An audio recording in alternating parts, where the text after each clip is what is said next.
Welcome to RPG Blokes. Today we're going to talk about the time it takes in order to play it, not to learn it or to pick it up or to be a master of it. Just do you have the time in your life to play a role-playing game?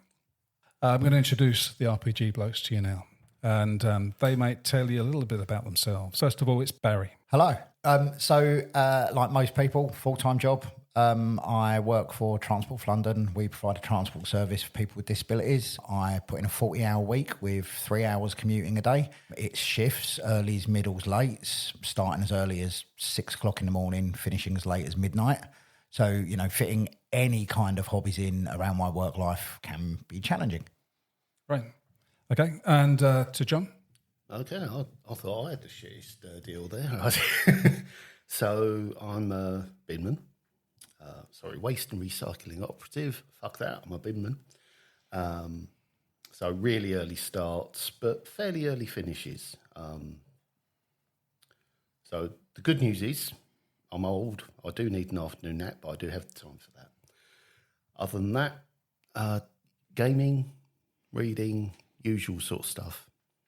Okay. Stephen? Hi, yes. I work for myself.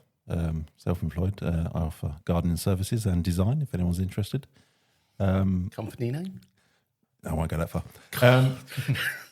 I suppose hourly, it does vary from week to week, obviously, and it can be seasonal. But yeah, generally full-time working that. I've got 2 kids as well that are a bit older now, so it's more time in that respect. Okay. My name's Mark, and I work from home, graphic design. Wouldn't classify myself as being full-time at the minute, but I do a lot of work with the kids, so I'm a bit of a house husband as well. Time-wise, yeah, because I work from home, I find I can fit in preparation as a DM fairly easily. So quite flexible. But anyway, that's a bit about ourselves. We're now going to talk about the time it takes to play the hobby, and you can make a decision on whether you think you have the time.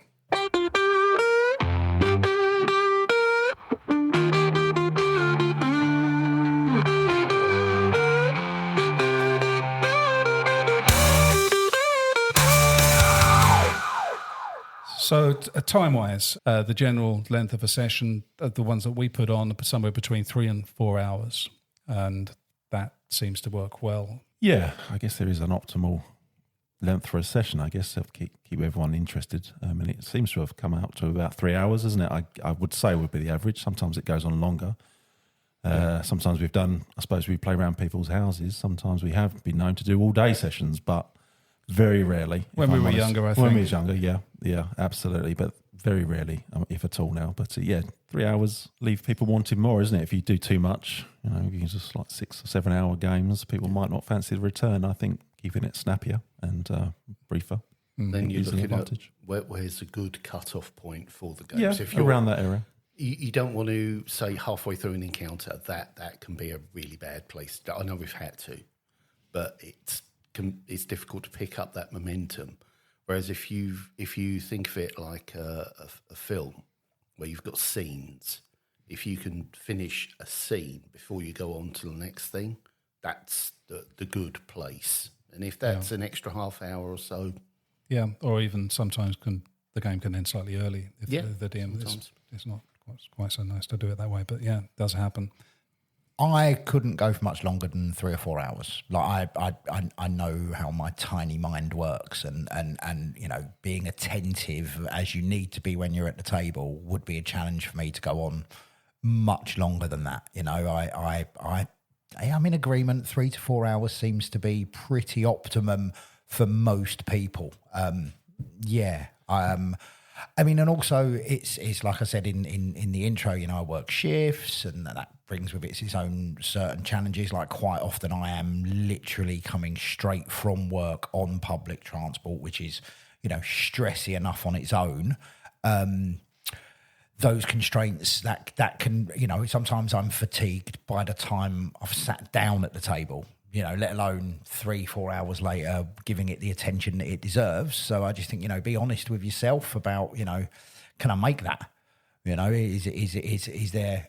Am I going to get as much out of it if it's just an incredible stress to get there? In my experience, yes, normally it is. In fact, I think I might have said in a previous podcast, those ones that have been where I really haven't fancied it, where, you know, I'd rather be going home, or I've already got home and I'm, you know, dreading the thought of having to leave the house, have actually been the sessions that have been turned out to be the most enjoyable and the ones that I've got the most of. So I do think there's a lesson there. You know, yeah, it can be tricky to get there. We all have time constraints. Most of us have got kids and loved ones and pressures and stuff like that. Dig out a bit of time for yourself. Talking about the length of an individual session, we can move on to the length of what an actual game would be. We've already spoken with a one-shot.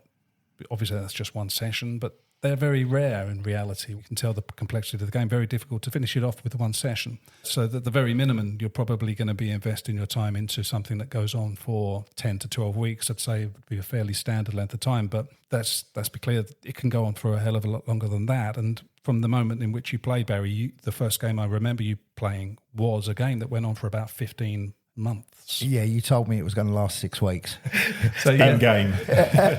So, you know, there are these games can go on for a very long length of time. The campaigns that are written for Dungeons and Dragons, for instance, they're designed to be played. Well, how long would you say realistically? 7 months to 12 months. 7 to 12 months. Yeah. These books are there. They're written to be played over that length of time. Yeah, definitely campaigns. I think you would call those. I suppose there's terminologies there with games where they're one shots or campaigns or a scenario. The old D&D modules were 5 sessions maybe. Yeah.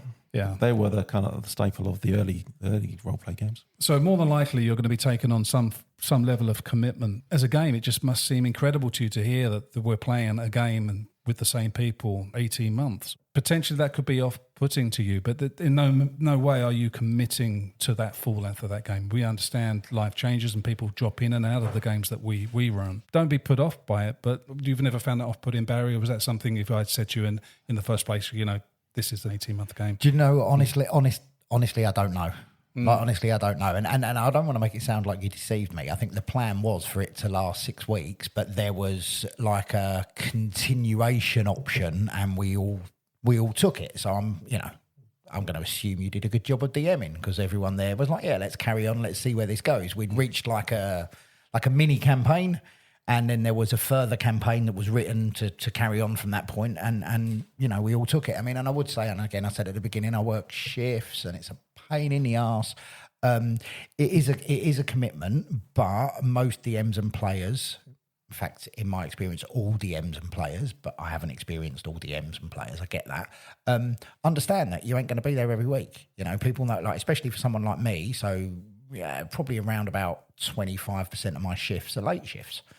You know, I'm finishing work when you guys are on your, you know, at home, tucked up in bed, probably some of you. So interesting. Is there an attendance rate that's optimum? I guess 100% is, and the best players are. Where would it drop to a point where this may not be the hobby for you? Well, I think if you approach it in the mindset of I want to attend every session, then that's a good starting point. If you can't make it, that's not such a problem. But the problem becomes more of I just don't fancy it all the time, and that maybe you have to rethink at that stage. But if your mindset is you want to be there, but I can't, I think everyone can understand that. I get you. So rather than being lackadaisical about it and saying, you know, I fancy this one week and not the other, you know, because I've got other things I'd like to do.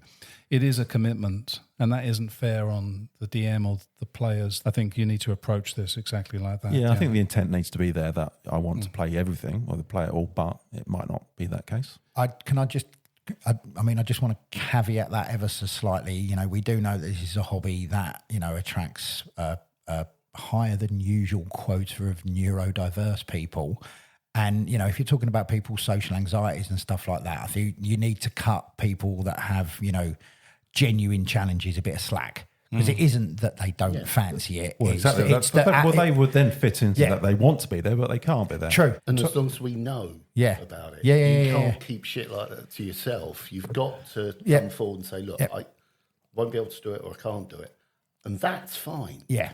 But having everyone waiting. Now, I know I've been a particular person that has occasionally done this because of transport issues.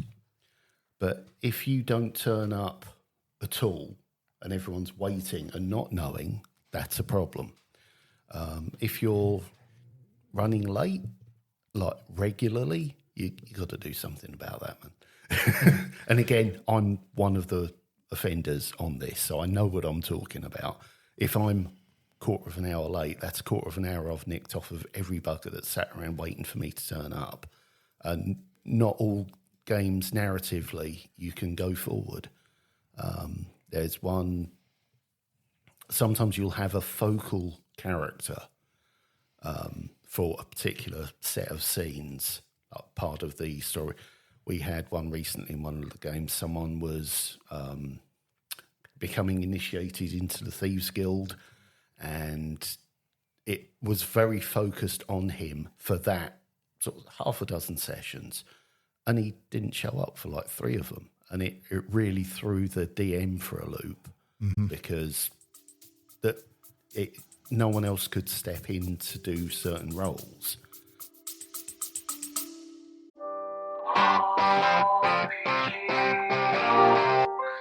Check out RPG Blokes Plus. It's our premium service where we give you the opportunity to help pay our bills. And we'll guarantee you an episode every week, exclusive live plays and interviews. And that's got to be worth £3 of anyone's money. RPG Blokes Plus. Regular episodes for a regular you. So there's always an impact on not being at a session, no matter what character you have. The DM will always be thinking about what your character's going to be doing in advance of the session, and the session may require your character to be there, so somebody might have to play it in your absence. Having that attitude that you want to be there every session, and that sometimes life gets in the way and you cannot be, I think is the best way to approach this. I don't tend to have problems with absenteeism at all unless it tends to drop below 50%. And then I would say, well, actually this player may not be the right person for this game, my table, because I do feel it does have an impact on the game. That's from my experience. Do you feel the same, Stephen, with regards as from a DM's point of view? I think 50% is quite tolerant, but yeah, I would say it has to be higher than that. Personally, I come across as a little bit strict, but I think it has to be higher than 50% attendance, maybe 70% minimum. I think if you've got too many players that play at 50%, then you don't have a table. You don't have a game. No. Depends on the size of the group initially. Anyway. It does, but as you say, if you're missing players, would be the average. 50% of the time, I think it's an issue. And again, it does depend on personal circumstances. It does. If my shifts changed so that I was doing earlies and lates, I could literally only be there 50% of the time. It would but again, it's kind of like, you have to decide whether you'd want to play as in, or you could fit in with the game with that kind of shift pattern. And I just think as well, just like you mentioned this a minute, just be honest and open with what you can and can't do, particularly with your DM, your ref. From the absolute off, I was honest with you about shifts and attendance, and it's never come up in a negative way because generally speaking, people know if I can be there, I'm there. I miss it big time. I'd much rather be sitting around a table with a bunch of heroic morons than at work, slaving away until midnight. I know where I want to be. Yeah, and that is it. That's spot on. I think that's what everyone wants in their game, isn't it? Yeah. It's if someone can't be bothered. That's for sure. Yeah, so attendance rate, there is a responsibility. We suggest you take that seriously when you're considering whether you have the time or not. Definitely aim for 80-90% attendance rate. I would say 100% brilliant. There is the rare occurrence where you can have like a rolling set of players and characters. If that would suit you, you need to put that forward. If you turn up or if it's a group of your mates. So scheduling conflict are the biggest death of, most hobbies, but in particular this one.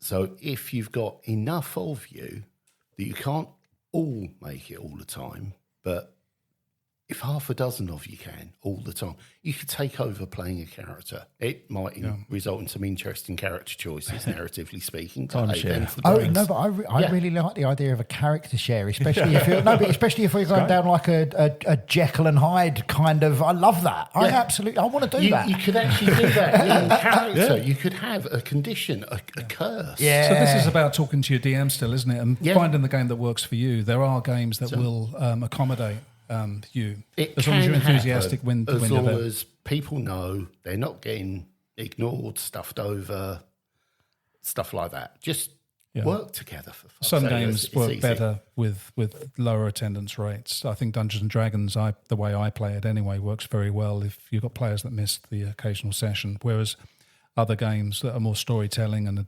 mystery, an investigation basis, will require players to take notes, and maybe those kind of games have smaller groups too, so the impact of a missing player is greater. They're not quite so good for... If your note-taking player doesn't turn up, everyone else is sat around going, "Oh, what's going on? I can't hit anything." That's true. So, and again, I know this has come up a couple of times, like pretty badly dyslexic. So, like, I ain't taking notes. That ain't going to happen. But what I've always found helps is, like, DMs, in my experience, are very accommodating. And we talked about, this being a generally speaking, quite a neurodiverse hobby. I think it wouldn't work if DMs weren't accommodated.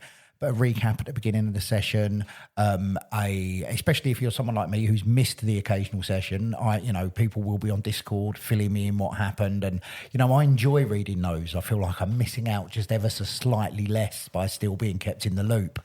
I think stuff like that structurally can be really important. They're important ways to keep people engaged. If you miss a session, you're not playing for 2 weeks, right? So those things are useful to you. Well, and I've ended up weirdly on a couple of occasions, sort of remotely, very briefly role playing by putting on Discord. Well, Jubas is going to do this then because someone has just told me something that happened in the game, and it's like, well, Jubas is going to bugger off and go with them for this session. But there's that engagement still there, and I think that comes across and makes it easier on the other players knowing that you're absent not through choice, that you really want to play.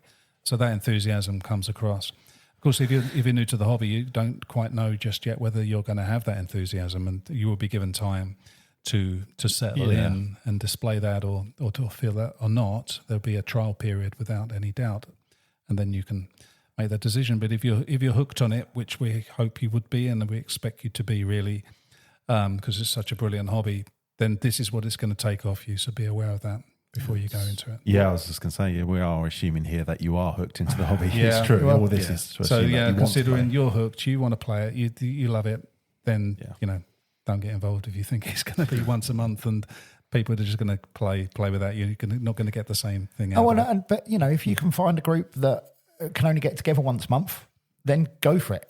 Don't if might you suit all those players, might it? But that becomes more important. To be it's there. one thing. Yes, when no, we're of course, every of course, week, of course. We can miss one. But when you've got a bigger interval between sessions, attendance is much more important, but potentially more manageable. So, Yeah. But talking then, so what kind of time it would take from you? Background prep, character generation, is everything done at the table, or are there any expectations from you as a player in between the sessions? Would that be a common thing, an unusual thing? What do you ask of your players, Stephen? Well, on character prep for a new game, I like to do it as a session 0. I guess that's the trendy thing, isn't it? So part of the actual game. Yeah, itself. I think so, because everyone kind of witnesses everyone else making up their character. It kind of helps them make up their own and make choices that fit together as a group as well, I suppose is important. Do you find that some players would spend more time developing their backgrounds away from the table than others? And does that... Yeah. That doesn't really matter, does it? I suppose that...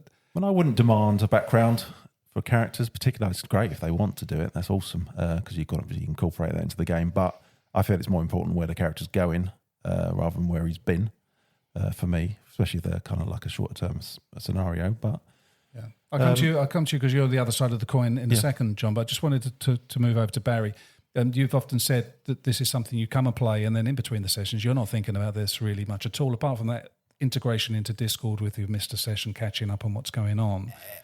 Well, and quite often then I'm just catching up with the people as well. I think that's worth, there's a lot of banter at our table and if there are insults being thrown around, I want to join in.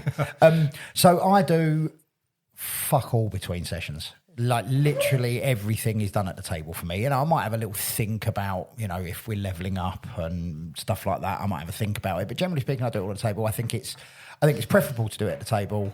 I think there's I'm not suggesting that there is dishonesty in the game, but just helping to keep each other honest with your dice rolls and everything like that, doing it in the game. But also, there's resources there. There's people who've played, you might be playing a class that you've never played before and someone has played it and they'll say, have you considered taking XYZ because it's freaking awesome? And then someone will save you all your homework, basically. There's always somebody that's there. Listen, I've never done a piece of homework in my entire life and I don't intend to start now. So would a player like Barry suit you as a DM, John? I know you do. Yes. They would do. He has to say that. He's sitting there. No, because your enthusiasm. That's the main thing. Oh, and sorry to interrupt, but this is one of the other things that I was talking about when you're talking about, people character gen.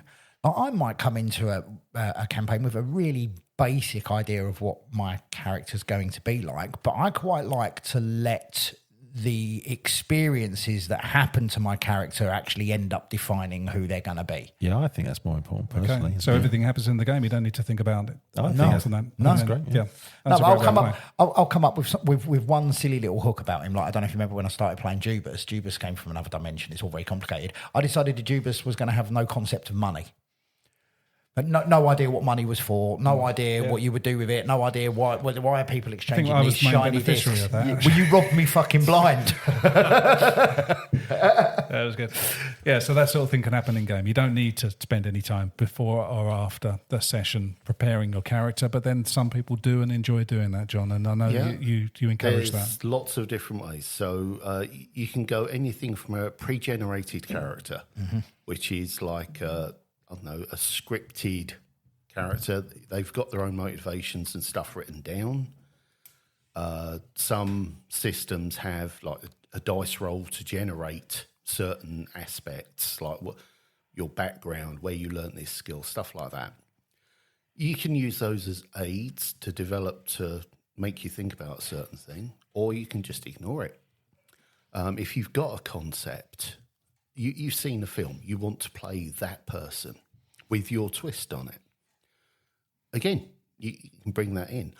I like to do a session 0 more often than not, if possible, on a one-on-one basis. So just describe a session 0. Yeah. It's a session that occurs before the actual event, the adventure begins. So it's character generation, background issues, relationships between the players at the table.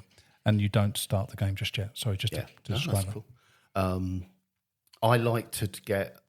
If people can identify with their characters, if they can give me hooks for storylines, if I can factor that in, I'll do that. I'll put the work in and they will be rewarded, at least narratively, at some point. And also it'll give me, as a ref rather than a player, an idea how to integrate that particular character.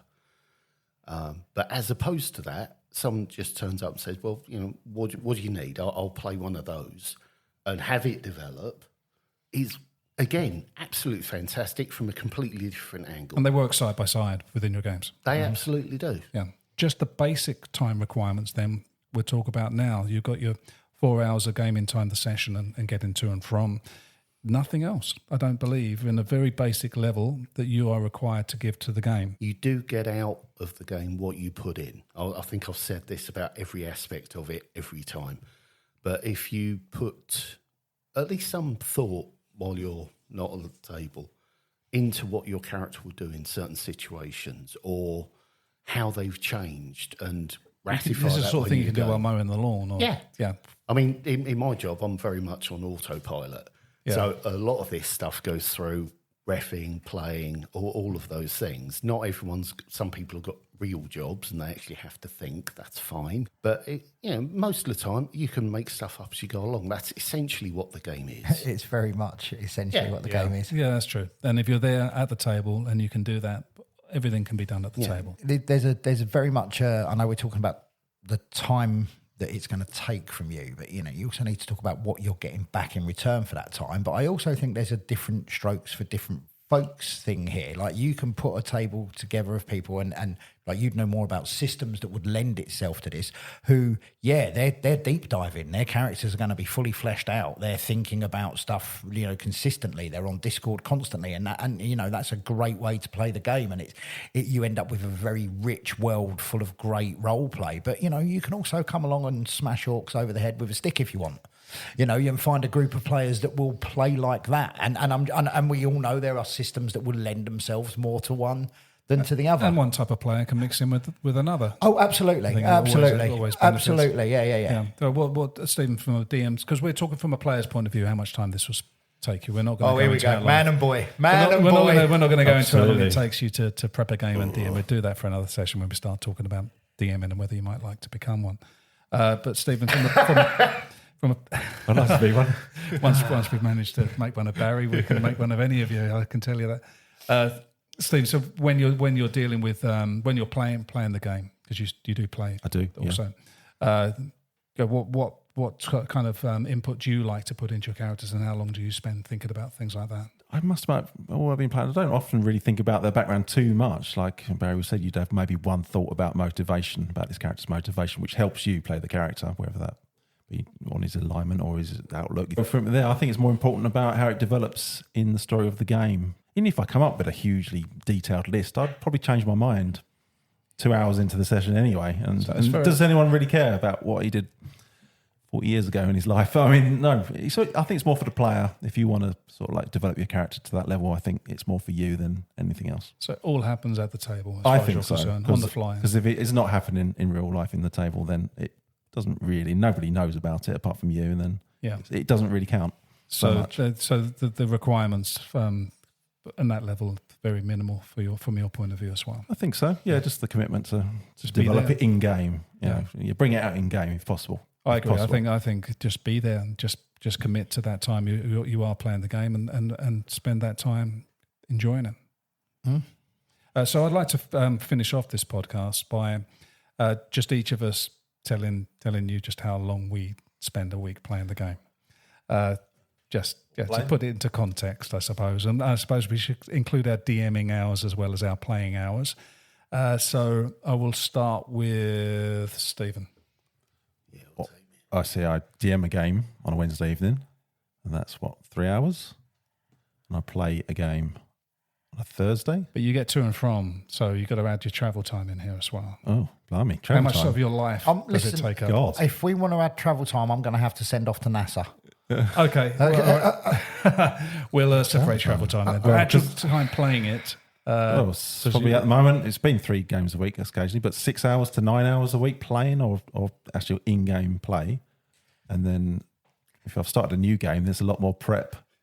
So maybe a couple more hours a week preparation, maybe more. If it's a brand new game, I could do something every day, sort of like just look at it. But once the game's established, that prep becomes a lot less. Sometimes even nothing. But generally, I've done some sort of prep as a DM for the DMing games.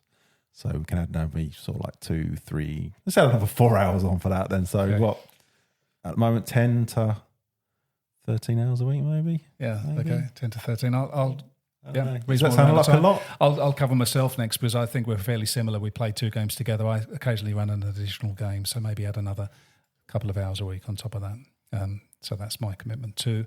I'll leave John because he's carefully trying to add it all up. He needs an abacus. Let's get his abacus out. Barry, we will touch on the fact that you slight touch to this hobby as anybody at the table. Firstly, I just want to share for the listeners what a wonderful sight it was to see John's eyes roll off to the left as he started to calculate how many hours he plays a week. I'm not sure he's finished yet. So, I think it's come out and it's quite a lot. I play for 3 to 3.5 hours a week. Done. Thank you very much. And so you'd miss, one session in a month? I mean, slightly less than that because there's now there's a lot of shifts where I might finish at 6 o'clock and I can just about make it to the club for 7:15. Yeah. So I'm missing half an hour rather than the entire session. So yeah, but you know, previously there were times where if I was, because of where I was living, if I was finishing at 6 o'clock, like I wouldn't be with you until gone 8, and it wasn't worth it. Okay. But yeah, 3 hours a week, tickety boo, living the dream. I think that's what most people would consider for them to Healthy and normal. Healthy and normal. Yeah, normal is highly overrated, John. So that's pretty much what you're looking at. The rest of us are just outliers, I think. Well, the true outlier being John. Come on, have you put it all together? Have you had it all up? Do you need help? Are you sitting comfortably? Then we'll begin. So, purely reffing, playing, and transport gets on for about 30 hours a week. It's like a job. I wouldn't work those sort of hours for a job. I was going to say, we did establish that he was binman at the beginning of this. He ain't never put a 30-hour week in. It's a part-time job. They're trying to get rid of that. Yeah, I bet they are. So 30, that's more than the rest of us put together almost, right? Just the actual actions of reffing, playing, and travel. And prep time? Prep time. Oh my God, he hasn't included prep time. Nothing like.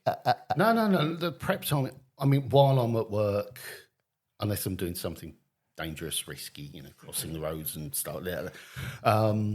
Most of the time I've got ideas. If I'm watching a film or a book, I do a lot of reading up as well. Plenty, yeah. Actual. And I suppose I could boost my hours by saying that if I'm sitting in front of my computer and I wish to procrastinate, it's quite often picking up a PDF and reading up on a game, or, you know, getting into the hobby, watching a podcast or something. So, those things are the more enjoyable side. As a real commitment, as a player, I think Barry's numbers are the ones that you really need to be looking at the most. Yeah, it's just how many games you join after that first. Yes, that's it. 1 game leads to 2. You never play twice a week, have you, Barry, anyway? So an enormous amount I've got out of it for actually what seems now, listening to you guys, very minimal effort. I mean, I think I've nailed it.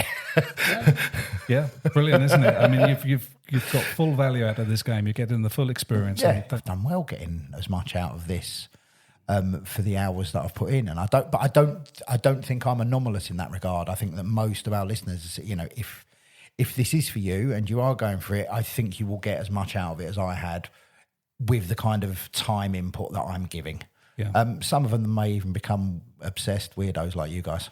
Hardcore. That's where you end up very quickly, actually, in my experience. So before I pass over to the master of outro ceremonies, just to say, I've been promoted. We look forward to speaking to you again soon. Okay. So let's Slice and dice.